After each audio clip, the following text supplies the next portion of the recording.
Polo, the last elite playground. Max Bowler breaks clear, and the fans of the Stoners will go wild if Max scores this one. Near side, back to the offside. Max comes in, he still has it. Max comes in, takes it forward.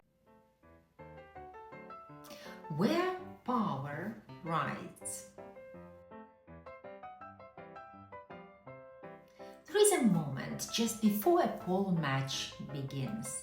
The field is silent, the air is still, champagne glasses pause mind conversation, and then the sound of hoofs, sharp, precise, commanding.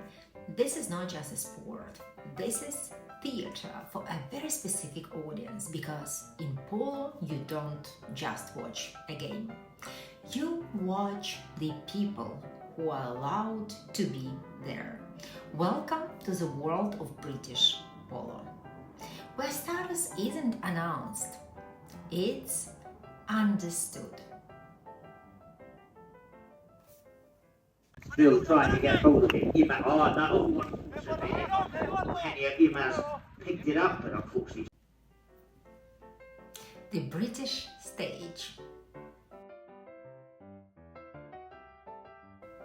Just outside Windsor lies on the most powerful social arenas in Britain, Guards Polo Club, founded in 1995 under the patronage of Prince Philip. This is where royalty didn't just attend, they played. King Charles III was a regular presence on this field for decades. Prince William continues that legacy, and for years Prince Harry was one of the most recognizable players on this circuit. But what makes this place powerful is not just who plays, it's who watches. Because here, the sidelines are more important than the field.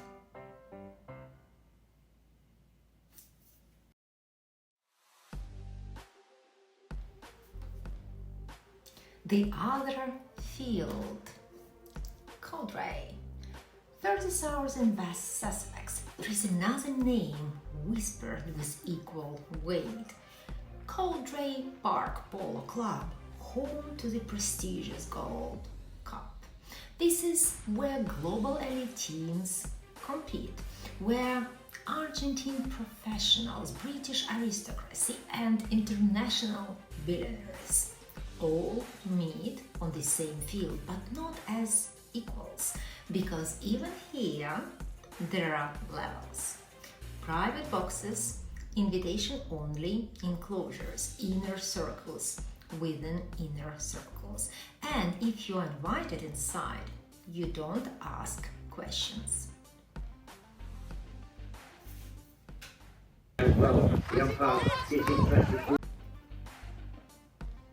The cost of entry.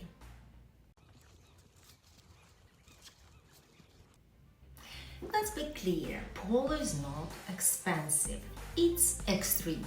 A single well-trained polo pony can cost anywhere between 20,000 to over 200,000. And you don't own one, you need several, because horses rotate during matches. Professional players often maintain 6 to 10 horses minimum. Annual upkeep per horse between 15,000 and 30,000. That includes training, stabling, veterinary care, transport. Now add club membership, 2,000 to 10,000, private coaching, equipment, travel across international circuits, and suddenly you are not entering a sport, you are entering a lifestyle.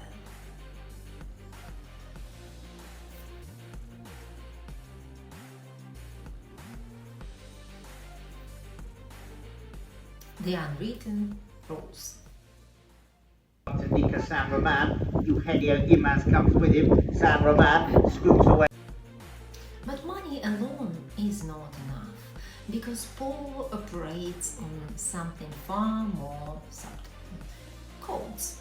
unspoken, unwritten, understood.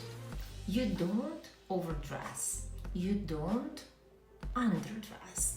You don't approach the wrong person first. And most importantly, you don't try too hard, because in elite environments, effort is the one of thing you must never show.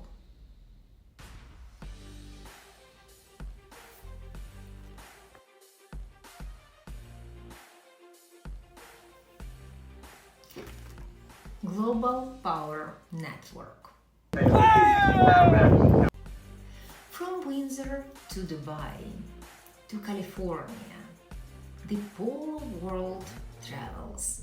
Dubai Polo and Equestrian Club host royalty, billionaires and global elites. Santa Barbara Polo and Rocket Club brings Hollywood into the game. This is not coincidence, it's continuity. The same names, the same networks, moving across continents without ever leaving the circle.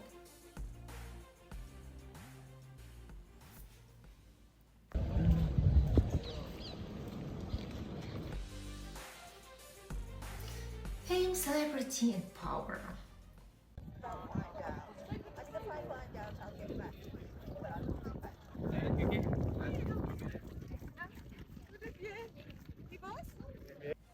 Who has always attracted more than aristocracy?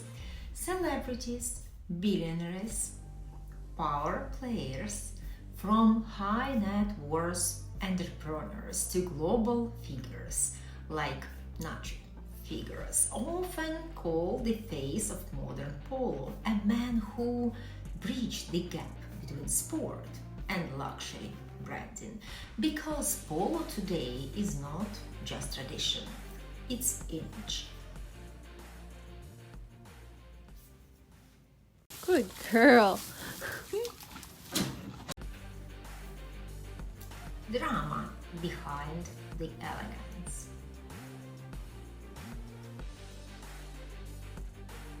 But beneath the polished surface there are fractures, team rivalries, financial pressures, shifting influence. Not every player is aristocracy. Many of the best come from Argentina, and while they dominate the sport, they don't always control the rooms, because polo has two worlds: those who play and those who own the game.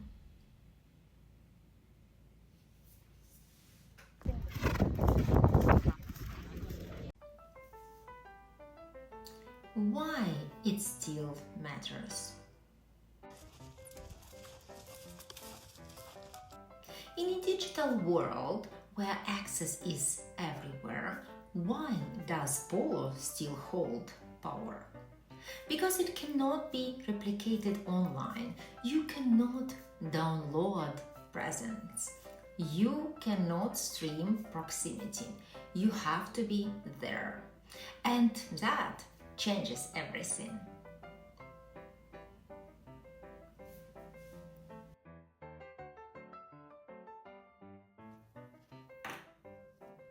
ClubAndCo perspective. Get the next one up when he hopes to now. With Imaz, he takes it nicely under the tail of his pony. Nico Sandraman reaching out, wasn't able to catch it. Now he takes the angle back, and plenty of angle on that. Lovely backhand from Nico Sandraman, finds teammate Simon Prado. At ClubAndCo, we don't just explore places like polo clubs, we decode them. Because what you are really looking at is not a sport, it's a system. System of access, of influence, of belonging. And once you understand that system, you begin to move differently. So if this word speaks to you, if you want to understand how real circles operate, subscribe to ClubAndCo, because this is where we explore the environments that shape power and the communities that define it. Because the real game was never polo. It was always who gets invited to play.